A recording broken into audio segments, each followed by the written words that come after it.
பிரேமலதா விஜயகாந்த் அவர்கள் ஜனவரியில் தான் அறிவிப்பேன்னு சொல்லி சொன்னாங்க.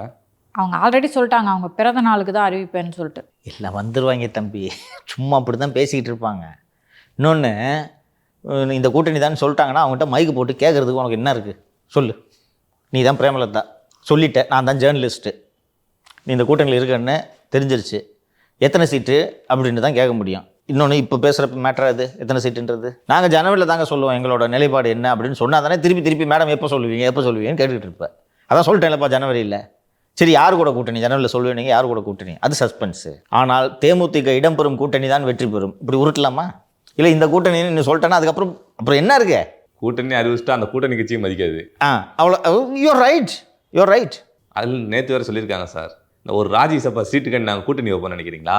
மக்கள் தொண்டர்கள் விரும்புகிற கூட்டணி தான் நாங்கள் வைப்போம். ராஜ்யசபா சீட்டுக்காக மட்டும் அல்ல என்பது தான் அதன் பொருள். இப்போ என்ன எம்பி சீட்டு கேட்குறாங்களா சார்? செலவு காசு நீ தருவியா?